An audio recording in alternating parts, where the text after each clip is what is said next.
बताऊं, आज मैं पहली बार विधानसभा का चुनाव लड़ रहा हूँ। मैंने महाराज जी से प्रार्थना की थी कि चुनाव जीत रहे हैं तो कोई बनाने का आता नहीं है, कह ताल देते। तो मैंने उनसे विनती की थी, उन्हें स्वीकार की। तालियां बजाकर एक बार महाराज जी का अभिनंदन कर दीजिए। गौ रक्षक, धर्म रक्षक, कानून व्यवस्था के रक्षक और एक यशस्वी मुख्यमंत्री, भारत के युवाओं के दिल में भविष्य तय करने वाले सदैव योगी आदित्यनाथ जी का मैं मंच के सभी हमारे उम्मीदवार, हमारे नेताओं की तरफ से और आप सबकी तरफ से मैं करेली की धरती पर से स्वागत और अभिनंदन करता हूँ। 1842 की क्रांति में हमारे गौड़ राजा पूज्य गंजन सिंह और गंजन सिंह की शहादत की धरती हमेशा क्रांति और आध्यात्म की समन्वय की धरती है, जहाँ पर रणविष्णु कामत जैसे लोगों ने त्याग पत्र देकर यहाँ से सांसदीय जीवन प्रारंभ किया। संविधान का लेखन करने वाले कामत जी इसी धरती पर थे और इसलिए मैं आपका अभिनंदन करता हूँ। और आप सबसे एक पंक्ति में कहता हूँ, हमने और हमारे बच्चों ने मंदिर टूटने का इतिहास पढ़ा है। आज के बाद से 22 जनवरी जब आएगी तो हम मंदिर बनने का इतिहास हमारे बच्चे पढ़ेंगे। इसलिए निवेदन के साथ मैं महाराज जी से आज प्रार्थना करता हूँ कि आप आए अपना आशीर्वाद दें। आदरणीय योगी आदित्यनाथ जी।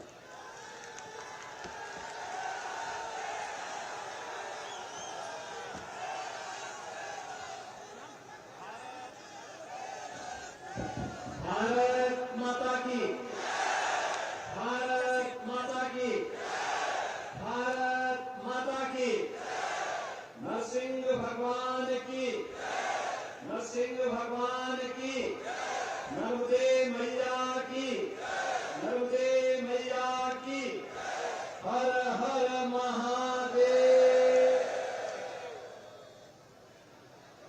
केंद्रीय मंत्री, लोकप्रिय जनप्रतिनिधि के रूप में जिन्होंने संघर्षों से तप करके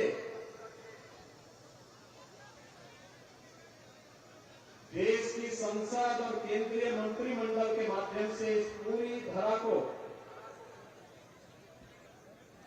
पूरे मध्य प्रदेश को गौरवान्वित किया है, उनकी सादगी, उनका संघर्ष, उनका समर्पण वर्तमान पीढ़ी के लिए एक नई प्रेरणा बनती है। ऐसे माननीय श्री प्रहलाद सिंह पटेल जी, राज्यसभा के माननीय सांसद श्री कैलाश सोनी जी,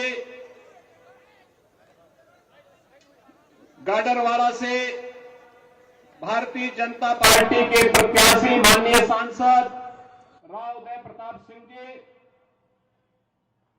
तेंदुखेड़ा से श्री विश्वनाथ सिंह पटेल जी, निवर्तमान विधायक श्री जालन सिंह पटेल जी, जिलाध्यक्ष अविलाश मिश्रा जी, गोटे गांव से श्री महेंद्र नागेश जी, श्रीमती ज्योति नीलेश काकोड़िया जी, सुशीला उमार जी, नीरज दुबे जी और भारी संख्या में नरसिंहपुर विधानसभा क्षेत्र की आज की सभा में उपस्थित नरसिंहपुर से जुड़े हुए सभी उपस्थित भाइयों और बहनों, इस पावन धरा को नमन करते हुए मैं आप सबका हृदय से अभिवादन करता हूं।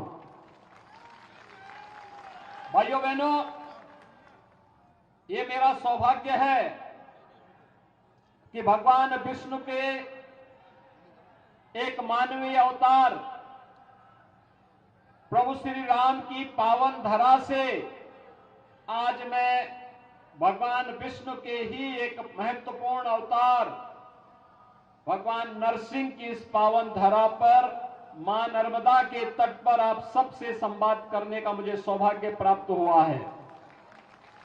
भाइयों बहनों, मैं इसके लिए माननीय श्री प्रहलाद सिंह पटेल जी को हृदय से धन्यवाद देते हुए उनका आभारी हूं कि उन्होंने मुझे इस अवसर पर यहां बुलाया है। भाइयों बहनों, हम सब जानते हैं मध्य प्रदेश में कांग्रेस की अराजकता, गुंडागिर्दी और भ्रष्टाचार के खिलाफ नंगे पैर संघर्षों से तपा हुआ कोई योद्धा है तो वह नाम है प्रहलाद सिंह पटेल का। और किस भीषण स्थिति में इन्होंने उस समय संघर्ष किया था जब साधन नहीं थे। केंद्र और राज्य में कांग्रेस की सरकारें हुआ करती थी, कोई उनके खिलाफ आवाज उठाने वाला नहीं मिलता था। और तब संघर्ष के साथ साथ जब राम जन्मभूमि आंदोलन के लिए अभियान चला था तो हमें याद है प्रहलाद जी की उस समय दाढ़ी और उनके बाल इतने लंबे थे। हमने कहा भाई आप तो साधु हो गए क्या? उन्होंने कहा नहीं, ये मेरा संकल्प है, जब तक गुलामी का ढांचा नहीं हट जाएगा तब तक मेरा ये संकल्प इसी रूप में आगे बढ़ेगा। और भाइयों बहनों, अब तो अयोध्या में भगवान राम का भव्य मंदिर बनकर के भी तैयार होने वाला है। और 22 जनवरी को अयोध्या में प्रधानमंत्री मोदी जी के कर कमलों से 500 वर्षों के इंतजार को समाप्त करते हुए रामलला अपने भव्य मंदिर में विराजमान होंगे। हम सब राम भक्तों के लिए एक गौरवशाली क्षण होगा और इस अवसर पर आपका आह्वान करने के लिए मैं आपके बीच में विशेष रूप से उपस्थित हुआ हूं। भाइयों बहनों, प्रहलाद सिंह पटेल जैसे कार्यकर्ताओं ने उस कालखंड में संघर्ष किया था अपना पूरा जीवन। उन्होंने कभी नहीं सोचा कि मैं सांसद विधायक बनूंगा, कभी नहीं इस संकल्प के साथ लड़े कि हम लोग केंद्रीय मंत्री बनेंगे, हम लोग राजनीति में होंगे। केवल एक ही संकल्प था कि हमारे प्रभु के किसी कालखंड में अगर विदेशी आक्रांताओं ने उस स्थान पर मंदिर को पवित्र करके प्रभु के मंदिर को वहां पर तोड़ करके समग्र समाज को अपमानित करने का कार्य किया था, अगर मैं भी अपनी ओर से कुछ आहुति दे सकूंगा तो मेरा जन्म और जीवन धन्य हो पाएगा। और भाइयों बहनों, वह संघर्ष आज रंग ला रहा है और इसी संघर्ष के लिए इस धरा को नमन करने के लिए मैं विशेष रूप से आपके पास आया हूं। भाइयों बहनों, दो चीजें बहुत साफ है। एक है जिसको हम कहते हैं समस्या और एक है समाधान। दो ध्रुव हैं। एक ध्रुव है जो नकारात्मक सोच के लिए जाना जाता है, वह समस्या है। और भाइयों बहनों, मैं सच कहूं तो कांग्रेस इस देश की समस्या है। आप मानते हैं ना? देखिए, देश का विभाजन कांग्रेस के कारण हुआ, अन्यथा पाकिस्तान और बांग्लादेश नहीं बनते। अगर कांग्रेस के नेताओं की अति सत्ता लिप्सा नहीं होती तो देश विभाजित नहीं होता, अखंड भारत होता, अखंड भारत होता। भाइयों बहनों, लौह पुरुष सरदार वल्लभ भाई पटेल ने 1947 में देश आजाद होते ही सोमनाथ के मंदिर के पुनरुद्धार का कार्य किया था।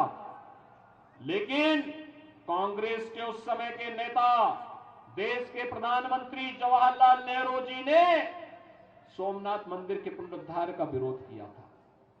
कांग्रेस चाहती नहीं थी कि राम मंदिर का पुनरुद्धार हो, सोमनाथ के मंदिर का पुनरुद्धार हो। कांग्रेस समस्या देने वाली थी। लेकिन भाइयों बहनों, जैसे ही उत्तर प्रदेश में डबल इंजन की भाजपा की सरकार आई और प्रधानमंत्री मोदी जी के आह्वान पर आज समस्या का समाधान हो गया। मैं देख रहा था राहुल जी परसों से केदारनाथ धाम में दर्शन करने के लिए गए हैं, तो मुझे एक सुखद अनुभूति हुई कि चलिए राहुल जी को पूर्वाभास हो गया है कि अब कांग्रेस के लिए कोई जगह नहीं बची है, मध्य प्रदेश में कांग्रेस का सफाया तय है। और इसीलिए उन्होंने पहले ही केदारनाथ धाम की यात्रा का रास्ता अपना लिया है। भाइयों बहनों, केदारनाथ धाम कांग्रेस की राज्य में, जब उत्तराखंड राज्य में और केंद्र में सरकार थी, तब उत्तराखंड में केदारनाथ धाम पूरी तरह प्राकृतिक आपदा की चपेट में आ गया था।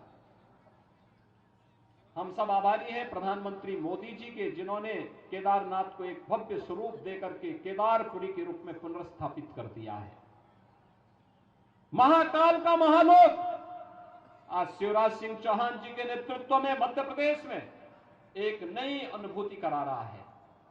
और वैसे ही अयोध्या में भगवान श्री राम का भव्य मंदिर हो या काशी में काशी विश्वनाथ धाम एक नई अनुभूति कराता है।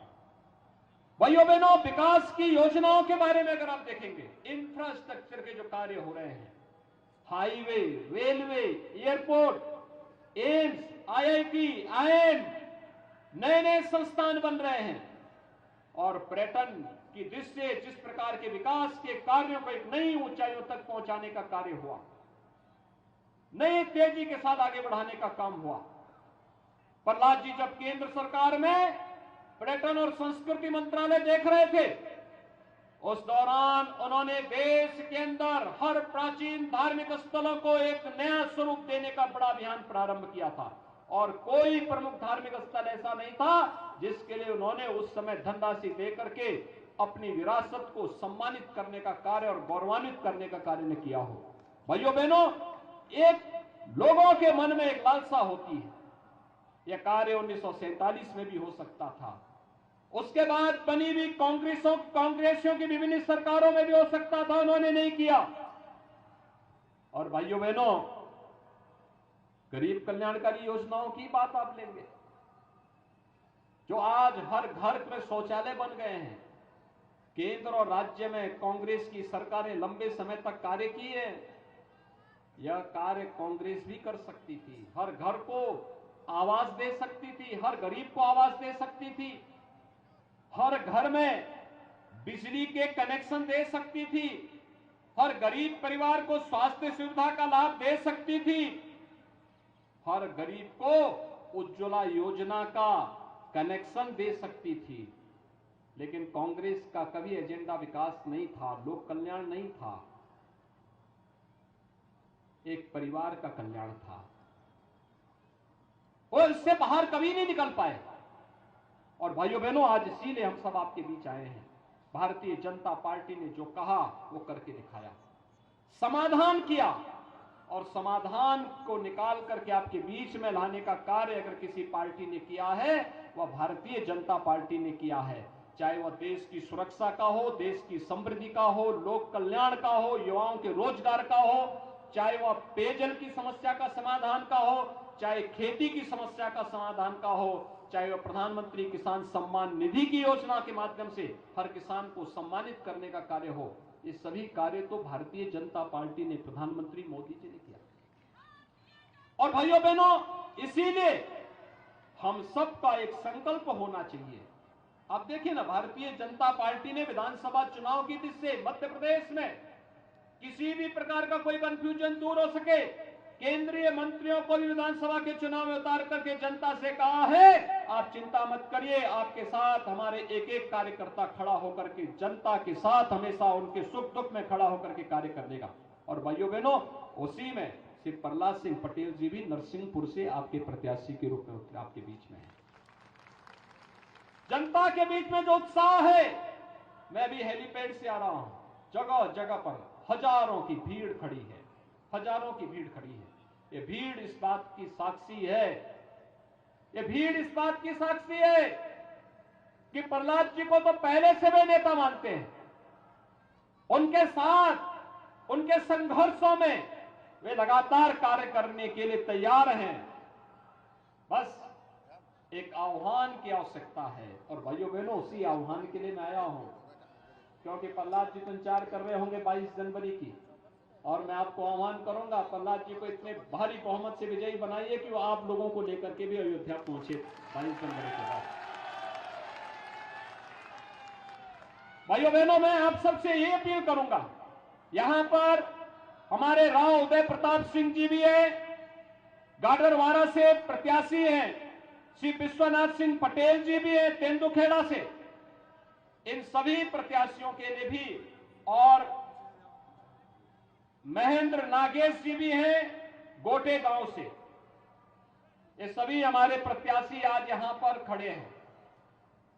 भाइयों बहनों, आप सबसे मेरी अपील होगी, कमल चुनाव चिन्ह पर इन सभी प्रत्याशियों को भारी बहुमत से विजयी बना करके मध्य प्रदेश की विधानसभा को और भी अच्छे तरीके से इस जनपद की दृष्टि, इस क्षेत्र की दृष्टि गौरवान्वित करने की अपील करता हूं। क्या आप सभी सहमत हैं? सभी लोग सहमत हैं? सभी लोग सहमत हैं? तो फिर मेरे साथ बोलेंगे, भारत माता की, भारत माता की, भारत माता की जय श्री राम, जय जय श्री राम।